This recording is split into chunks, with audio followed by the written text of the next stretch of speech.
të NATO-s, të shtetet anëtare të NATO-s apo të Amerikës nuk kanë pohuar që ka një jashtë. Plus që duhet kuptuar që edhe në zonë MIT-i turk, pra inteligjenca turke, inteligjenca kombëtare turke që quhet MIT, është shumë e fortë dhe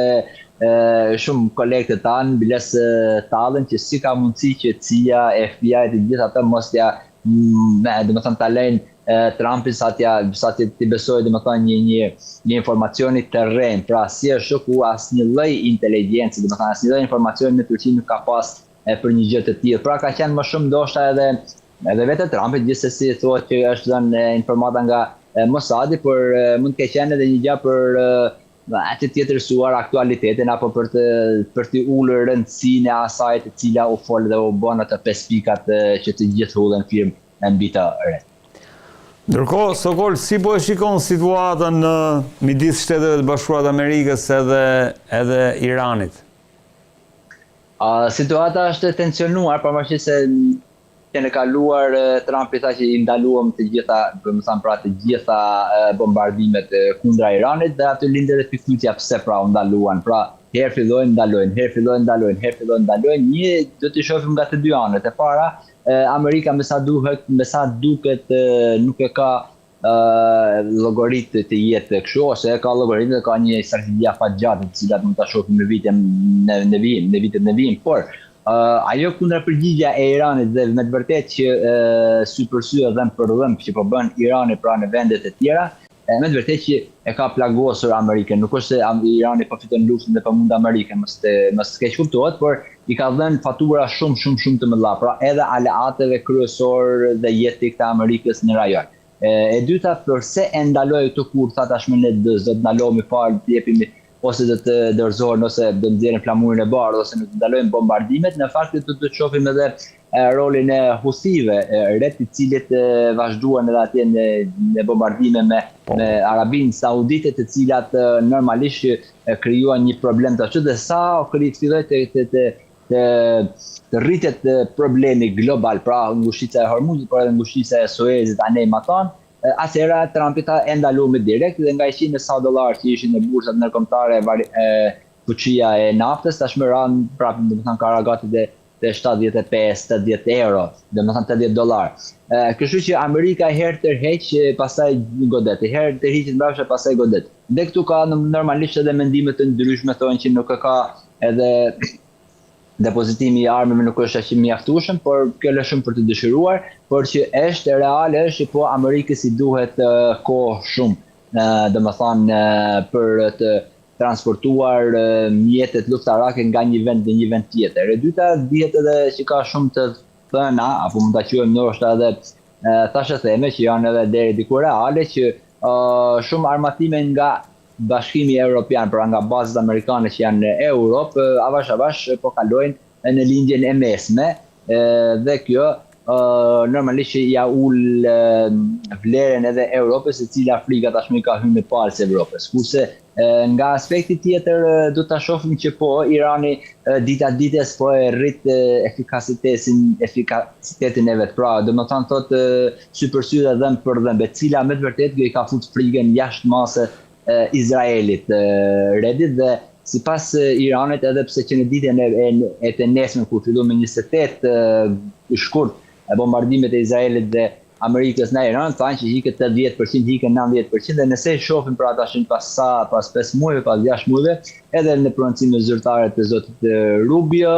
në ditën e sotshme, por edhe të Izraelit, janë që tash i kanë ngel vetëm 20%, po 20% kishin ngel ditën e parë, direkt mas bombardimit, ende mas muajve të tërë 20%. Pra këtu, me sa duket, Irani ka ditur të bëj një strategji të cila as Izraeli dhe as Amerika nuk e ka kuptuar këtë strategji të Iranit. Pse? Sepse nëse shohim këto 8 dekadat e fundit, pra themelimi i Izraelit në ditët e sotshme, Izraeli, të gjitha luftat e Izraelit janë bërë rreth 6 ditë, 7 ditë, 8 ditë, 9 ditë, 5 ditë, 3 ditë, 2 ditë. Pra, me shtetet në thojza, me shtetet që kanë qenë të forta. Dhe Izrael nuk ka qenë kurrë para përgatitur dhe për herë të parë ka hangër bomba në mes të Tel Avivit, pra në çdo qytet të vet, pra nga Irani. Dhe kjo ka qenë një traumë shumë e madhe për popullin e Izraelit, por ashtu edhe për qeverinë dhe për Mossadin e Izraelit. Dhe kjo është një pikë krejt tjetër e cila i ka ndryshuar rotacionin. Plus kësajt, nëse do ta shohim një strategji tjetër çfarë po lëviz atje është që edhe Hamasi nuk është eliminuar, edhe Hezbollah nuk është eliminuar, edhe Houthit nuk janë eliminuar, pra që të cilat të anëthorëzat që quhen proxy i Iranit vinë dita ditë duke u forcuar dhe jo duke eliminuar, ku Izraeli në prononcimet e saj, në propagandën e saj, qeveria e Izraelit thotë që tashmë kanë mbaruar ato, kanë mbaruar Hamasi, Hezbollah, Houthit e gjitha, kurse realisht ndodh e kundërta. Tash këtu link pyetja se sa forcë të ketë Irani për këtë mbi qendres, ku Izraeli për herë të parë Ben Gviri tha që ne nuk kemi punë më me Iranin, pra ju ka hyrë frika në palë, sepse Izraeli luftën më të madhe që i ka bë 6 ditore, 7 ditore, kurse këtë nuk përmban dot, domethënë nga ana psikologjike e shoqërisë izraelite. Dhe këto janë ata problemet të cilat do ta shohim tash pasi të shkojë Benjamin Netanyahu në Amerikë, sa herë ka shkuar, pastaj është kthyer në Izrael, normalisht që në lindjen e mesme është shtuar gjakderdhja jashtë masit, tash do të presim të shohim, por strategjia e Iranit duket që mbiqendresa e tij, pra është shumë e fortë dhe është ajo që nuk e pritshte askush, e cila jo se e gjynjëzon Amerikën, por gjithsesi për Amerika paguon një faturë shumë të madhe atje, të cilat edhe pse Trumpi dhe administrata e tij po lozën shumë bukur me bursat në kombëtare të petrolit, të floririt, të bitcoinëve të tjera, gjithsesi është një gjë që një luftë edhe e kontrolluar, por nga të dy anët me sa duket deri tani. Ndërkohë, Sogol, të falenderoj shumë për panoramën që na krijove. Nëse ke kohë, do doja një koment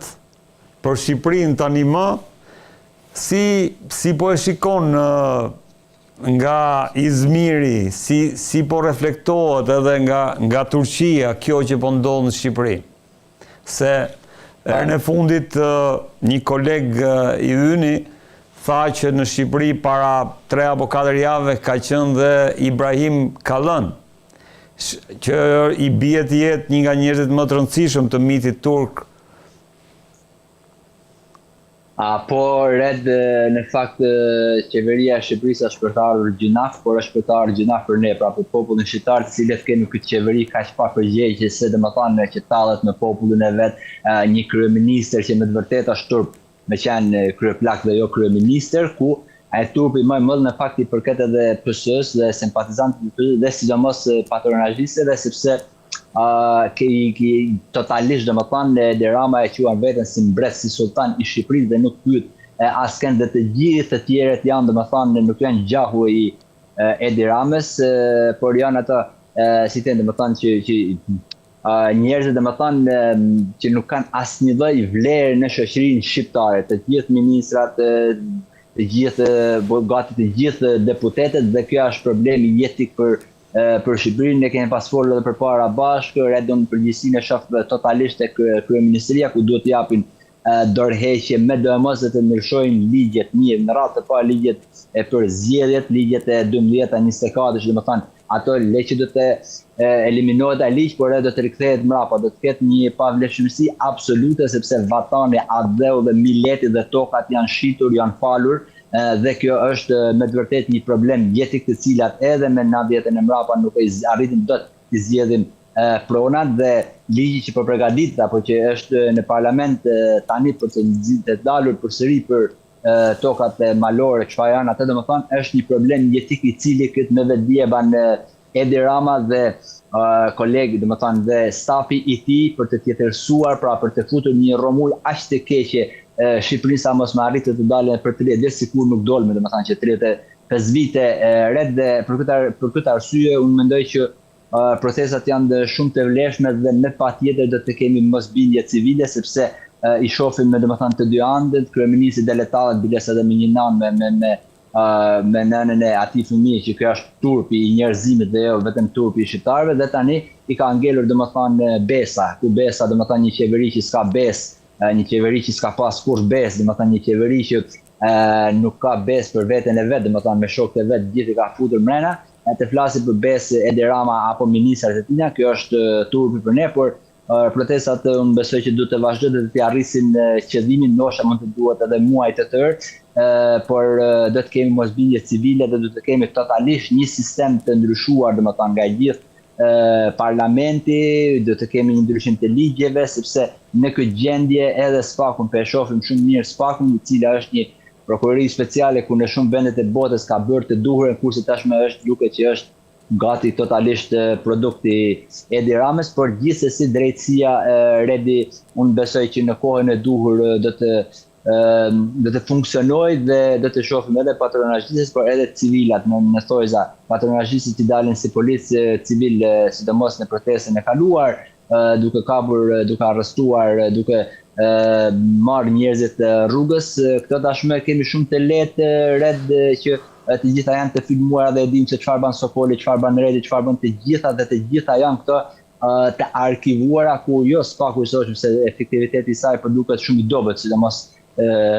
pas ardhjes sekretarit të ri të tyre, por në të ardhmen të gjitha do të jenë fakte dhe nuk do të jenë si faktet e komunizmit që kanë qenë letër e ke eliminu letrën dhe kanë dalë, sepse janë të shumë llojshme gjitha faktet, ku të gjithë besoj që do të japin me patjetër përgjegjësi, do të dalin para ligjit dhe do të dënohen pa asnjë lloj,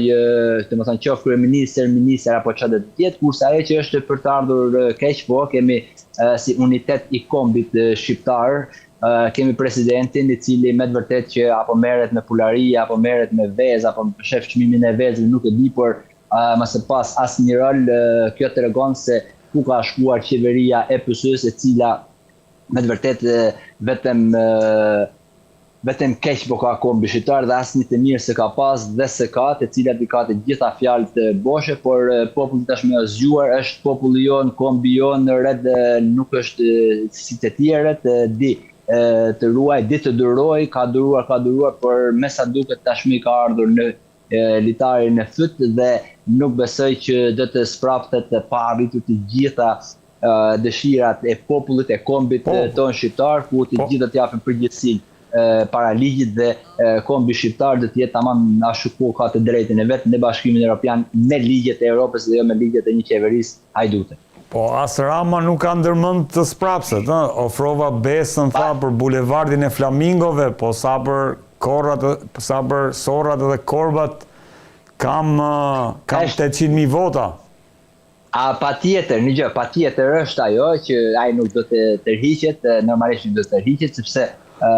ka shumë korbat e vet, ka shumë qenjt e vet, ka shumë macet e veta të cilat e ruajnë dhe rrethojnë, është normalisht kjo, sepse është që 12 vite në qeveri vetëm, do të thonë ka ligjin, ka pushtetin, ka parlamentin, ka bashkitë, ka policinë, ka të gjitha, pra ka edhe pastruesin, ka edhe drejtorin, ka të gjitha të vetat, por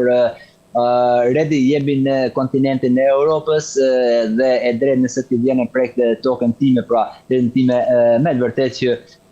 ai mund t'i quajnë korba, por dihet që në këtë qeveri, pra me këtë qeveri, është shumë për të ardhur keq, por njerëzit si këta që janë sot në rrugë, pra domethënë për të drejtën e tyre, për një copë tokë të tyre, kanë vrarë edhe gjyqtarët në sallat e gjyqit, dhe kjo është e kësaj qeverie, pra është e asaj të cilat populli shqiptar e di se çfarë është besa, por me të pa besën populli shqiptar nuk i ka dhënë kur besë, edhe pse automatikisht domethënë me ministrat e tij, po tashmë shumë kolegë tanë kanë me mira regjistrime, mesazhe origjinale, jo false, jo fake news, por kanë që si është bler vota, dhe këto normalisht do të kemi një prokuror, ndoshta sot jo, por dikur do të kemi që do të përgjigjen para ligjit, dhe pse quan korba ai, në fakt një kryeminist do të jetë shumë në burr i rand, por vetë nga që i ka hik, tash do të thonë gjithë i ka hik litari nga dora, normalisht që kërcënimet e tij do të vazhdojnë, por populli nuk besoj që do t'ia varen kërcënimeve të një kryeministi arrogant që talet me një nanë që ka një fëmijë me të meta të kufizuara. Pra, këto janë ato gjëra që ato që flet Edi Rama janë totalisht propaganda, si propagandat i propagandistit të Hitlerit, por Red çdo gjë ka një faturë dhe populli tashmë duket që sa do të jetë fatura do ta paguaj dhe do të arrisi që të kapi demokracinë, dhe të jetë domethënë në një shtet jetik siç është Shqipëria, me të drejtat njerëzore si do të me jetu Europi, domethënë në vendin e vet. Sokol, të falenderoj shumë, që të kisha. Ishte kënaqësi për ftesën, faleminderit. Në këtë pjesë të emisionit, rikthehemi tek zhvillimet e aktualitetit politik në vend. Kam ftuar Denis Minga, koleg pranë Report TV-s. Denis, kënaqësi që të kam. Mirëmbrëma, faleminderit Edi. Poli Hoxha, drejtori i portalit alfapress.al. Poli, kënaqësi që të kam si gjithmonë. Faleminderit. Poli, si i pe zhvillimet sot para parlamentit apo aksionin politik të protestës para parlamentit? Si e lexove? Atëherë unë isha sot, siç isha dhe të njëjtën e kaluar dhe çdo natë në protest. Ndryshimi domethënë nga hentja e kaluar e protestës kishte një pjesëmarrje shumë më të madhe. Nuk duket në ekranet e medias kastës përgjithsisht, sepse në fakt edhe vetë protesta ishte më e organizuar këtë radhë dhe ishte shpërndarë në pjesë të ndryshme. Në gjitha pikat, Në gjitha pikat, sepse çfarë ndodhi? Ndodhi domethënë që rrethimi, pavarësisht se të njëjtën e kaluar e kishin bërë rrethimin normalisht policia si objekt strategjik parlamentin mund ta marrë në mbrojtje deri te gardi, por sot ishte një shtetërrethim, domethënë kishin bllokuar. Nuk kaloje dot, për shembull, që nga ura e lanës tek ura e tabakëve, nuk kaloje dot, deri tek cepi tek Toptani, e gjithë pedonalja deri te Ministria e Brendshme e bllokuar, forca të jashtëzakonshme policie, kështu që u detyruan që të protestuesit dhe të ndashin dhe të bënin marshim 2-3 herë tek bulevardi, ranë urës së lanës, dilnin te xhamia. Dhe ndërkohë që policët i ndiqnin nga mbrapa i shoqëronin numra të shumë policie. Pati të ndaluar pa asnjë lidhje Arben Kolën, atë avokatin Gencin, i cili duket shefi komisariatit numër 1 e ka personale, sepse ky është autori i videos që e ka kur hidhet veza e famshme, në qoftë e ke parasysh, domethënë shefit komisariatit, dhe nuk po lirohet, të paktën deri vonë nuk ishte liruar, Arben Kola u lirua, ka patur edhe të dëmtuar, ka patur dhe provokime nga policia pa shkak, sepse protesta vazhdon të jetë paqësore, madje sot janë përdor gati 0 vezë, sepse kontakti vizual me deputetët u bëi pamundur nga që rrethimi ishte shumë i madh. Dhe kjo ishte situata. Po pse te parlamenti, Poli?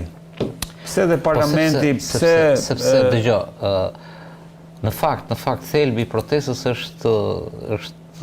ky parlament, në kuptimin e delegitimitetit të këtij parlamenti. Kur flitet për një kast edhe për një sistem, në fakt ai mishërimin e ka pikërisht tek ata deputet, tek ai parlamenti i nxjerr jo nga populli,